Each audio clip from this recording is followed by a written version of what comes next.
Hello, I have a very random video that I'm going to do, but it's actually not all that random because it's about something that I've spent a lot of time thinking about.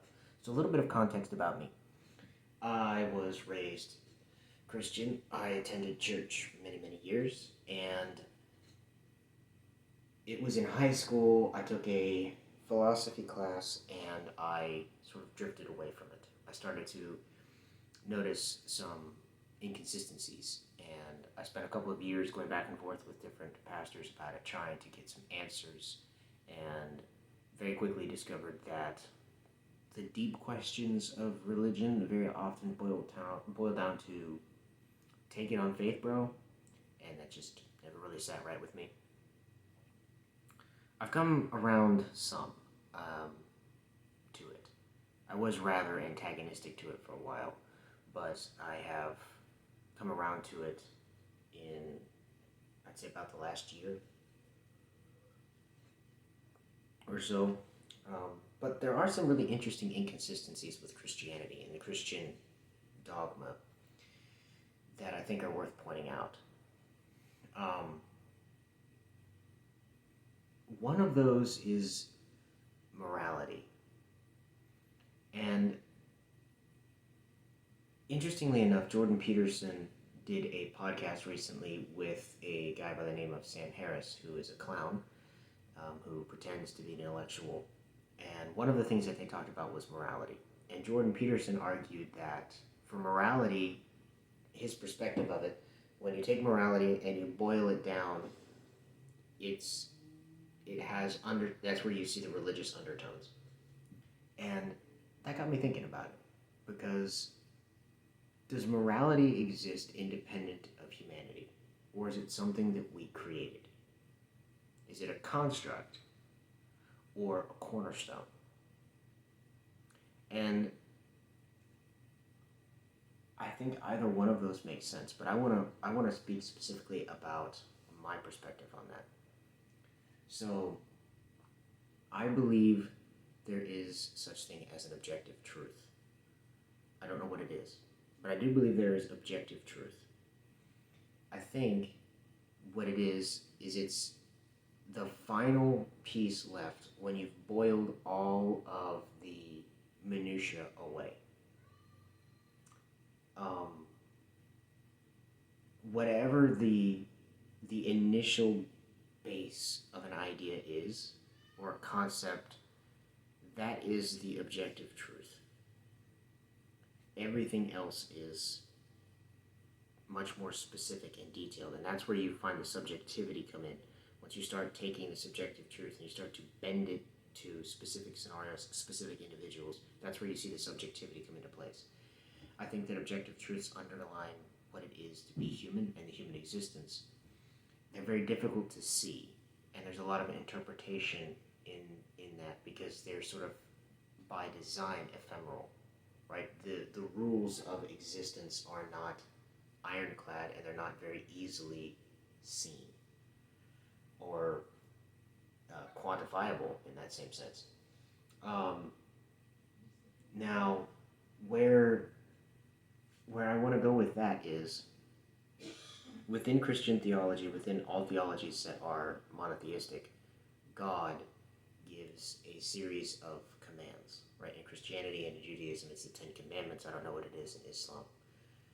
And the Ten Commandments are essentially the bedrock of morality, right? They are the absolute no's of human existence, right? The things that you must not ever do, or must do, I guess, because one of them is thou shalt love thy neighbor. But it's interesting to think about, because it makes you wonder. God is the one who gives these ultimate commands. And so you have to wonder, purely from a philosophical perspective, why those commands? And what is it about the commands themselves that makes them right or wrong? Now, historically, and I don't have the names for this, but there are schools of thought that have existed within the church to try to explain this. and they typically follow along. There were two that I can think of that I remember learning about in college. One of them is that things are good or bad because God says they're good or bad. It's thought one. And thought two is that things are good or bad independent of God. And he simply is conveying to us the way things are. Now, if you stop and think about both of those have problems from the Christian perspective, right? If you believe the first thing, the first idea, that things are right or wrong because God says they are, then that seems to indicate that morality is subjective. God said, "Thou shalt not kill." But if that is only wrong because he said it was wrong, then he could just as easily have said, "Thou shalt kill." And that would be moral, right? Now, Christians can explain that one way by saying, well, God is the ultimate power. He can decide what is right and what is wrong. I would argue and say that no, I would contend that objective moral virtue exists independent of even God himself. That if your God were to command you to do something that was immoral, you would have an obligation to not do it because you know it's still wrong, right? It's the same concept. I would say to a certain extent, but boiled down obviously very much, it's the same concept as a king coming to a peasant and ordering the peasant to do something the peasant knows is immoral, that the peasant knows is wrong, right? Yes, your king is telling you, and the king makes the law. He can make it so that whatever it is that you did is in fact moral, or at the very least you don't get punished for this particular violation of law. But the fact that that king can make an immoral act suddenly moral or just, or absolve you of the consequences and punishment for making that choice, does not make an inherently immoral behavior suddenly moral. So Christians said, I don't know about that one. So then there's the other school of thought. And the other school of thought says that right and wrong exist independent of God, and he simply is conveying those to us. Christians don't like that one either. Essentially for the same reason that I just hinted at with the other, or I guess expressly stated in the previous section there, which is that if you believe that morality exists, right and wrong exists independent of God, then that must mean that there's a power greater than God that exists that created right and wrong. Determine what is right and what is wrong. And that God then is unable to manipulate those guides, those rules, and has to then pass those on to us. So they exist beyond him. Therefore, they would have to exist beyond his control. Therefore, there is something more powerful than God. So Christians are like either one of those. There are quite a few contradictory things in the Bible. And I don't know what to do with them. I genuinely don't know what to do about them, how to process them, to come to terms with faith, because I very much want to have faith, but I don't quite know how to go about doing that. I don't like the just believe bro position that a lot of Christians take. I mean, for example, you have there are so many of them, but I wanted to focus specifically on morality because they talked about it, Jordan Peterson and Sam Harris, and it's episode 408 of Jordan's podcast. It went up like 4 days ago from the time of this recording. And they talked about morality for a while. And I thought about it, and I think that morality exists outside of us. I think that right and wrong are objective. There are objective truths, and right and wrong are one of those, right? Sort of and it's very simplified. It's not as if you can simply go out and you can find objective right and objective wrong. And that's just readily apparent and very easy to do. But I do believe that at some level, there is an objective point at which you can say that you have reached peak morality and you have reached the depths of immorality. Both of those are possible. I think both of those exist. What they are, I don't know. And I think the way that humans are designed is we know inherently that certain things are wrong, right? Think about have you ever done anything in your life where you suddenly felt bad about it and you don't know why, because say at this point you're very young and no one has ever told you what you did is wrong. You don't have another analog from your past to compare it to, which is how human beings sort of weigh right and wrong. It's based on past behavior and observations that are made regarding behaviors. Assuming you have none of that, you can do something and you can still feel like it was wrong. You have that voice in the back of your head, your conscience that kicks in and says, hey, wait a minute now. Maybe what you just did you shouldn't have done. Why does that happen? I would argue that it can't happen unless there is some force beyond us that is pushing us towards peak morality, right?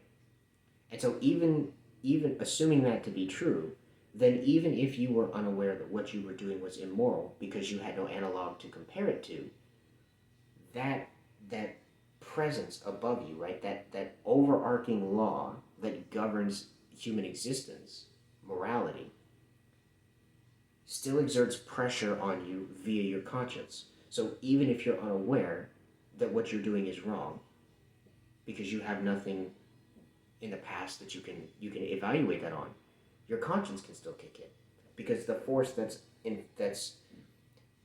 enforcing this morality code exists above your experiences. It exists above your memories. I don't know where to go with that, but I was thinking about it, and I was thinking that has to be religion, does it not? I can't think of another explanation for it. I don't think you need religion in order to create a moral system or a system of right and wrong, but I do think that you have to have. Well, let me back up. I don't think you need religion to do that. I do think it is possible for humanity to come together and base it on the basis of logic, reason, careful thought, planning, observation, and in a lot of time, you could come to create a system of moral guidelines or laws that would be fairly effective.